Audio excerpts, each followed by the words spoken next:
Good day, everyone, and welcome back to my channel. This time, we will be discussing about summation notation. Summation notation is used to denote the sum of values. The uppercase Greek letter alpha sigma is used to denote the sum of all the values. Let's have the definition. Summation of f of I, where I starts from m to n. I here is a subscript indicating kung anong value mag-start ang I and what value it will end.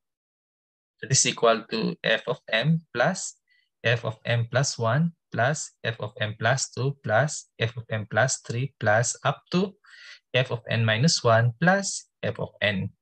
Let's have example. Let f of I equals x sub I. Then the summation of x sub I, the condition of I starts from 1 to 5. We'll just simply expand this x sub I from 1 to 5. This will become x sub 1 plus x sub 2 plus x sub 3 plus x sub 4 plus x sub 5. Let's have another example. The conditions for, this time there are conditions for the values of x sub 1, which is equal to 3, x sub 2 is equal to 5, x sub 3 is equal to 9, x sub 4 is equal to 7. We are asked to find the value of the summation of x sub I, where I starts from 1 to 4. We have now the summation of x sub I, where I starts from 1 to 4, is equal to expanding x sub I from 1 to 4. This will become x sub 1 plus x sub 2 plus x sub 3 plus x sub 4. Now, since there are conditions for the values of x sub 1, x sub 2, x sub 3, and x sub 4, all we have to do is just substitute these values. X sub 1 is equal to 3.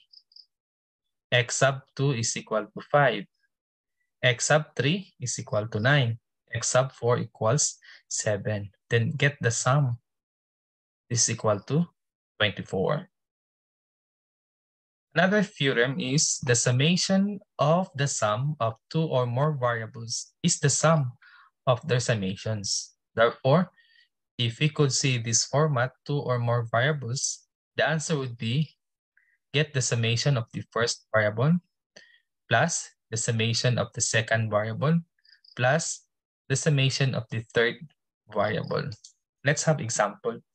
This time in our example, there are values for x sub 1, x sub 2, y sub 1, and y sub 2. We have 2, 4, 3, and negative 1 respectively. You are asked to solve the value of the summation of 3x sub I minus y sub I plus 4. According to the theorem, in this format, we get first the summation of the first term, which is 3x sub I, where I starts from 1 to 2. Now, since this is minus, so minus the summation of y sub I, where I starts from 1 to 2. This one is plus, so we have plus the summation of the constant, where I starts from 1 to 2. Then we have the summation of this term minus the summation of this term plus the summation of this, which is the constant. This will become 2 times 4.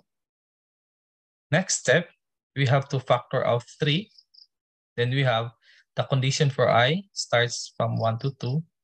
We have x sub 1 plus x sub 2 minus the condition for I starts from 1 to 2, y sub 1 plus y sub 2 plus, according to the theorem, the summation of a constant will just multiply the constant, the upper limit, 2 times 4, 1 to 8. The next step, we will substitute the values of x sub 1 and x sub 2. Just copy this one. X sub 1 is 2, x sub 2 is 4, minus y sub 1 is 3, and y sub 2 is negative 1. So plus, then the value of y sub 2 is negative 1 plus 8. Then 3 minus 1 is 2. plus 8. Then you have 3 times 6, 18 minus 2, 16 plus 8, 24. Another theorem, if C is a constant, then the summation of C times x sub I, factor out the constant, then the summation of x sub I, where I starts from 1 to n. Example, the summation of 3i, where I starts from 1 to 8, factor of 3. So you have the summation of I. I this time is a variable, not a subscript. We have I is equal to 1 to 8. We have 3, this one, copy. Then the condition for I starts from 1 to 8. We have 1 plus 2 plus 3 plus 4 plus 5 plus 6 plus 7 plus 8. And get the sum all of this multiplied by 3. So we have 36 times 3 equals 108. If C is a constant, then there's another theorem. C is constant. Then we have the summation of C equals 1. I starts from 1 to n, which is this is equal to, we just get the multiplication n and c. So n times c, multiply n and c. Example, the summation of 5, where I starts from 1 to 10, just multiply 10 and 5 equals 50. Let's have example. Simplify the summation of x minus I quantity square, where I starts from 1 to 3. We have the summation of this one is, we will apply the squaring a binomial in algebra. Squaring a binomial is square the first term. Now since minus twice the product of the first and the second, then you square the second term, which is I squared. So this will become x squared minus 2xi plus I squared.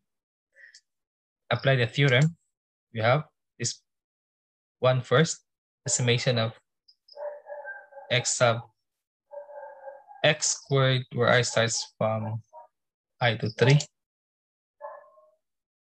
And this one next, minus 2x, summation of I, where I starts from 1 to 3. The next would be this, summation of I squared, I starts from 1 to 3. Then we have 3x squared. The summation of this is 3x squared.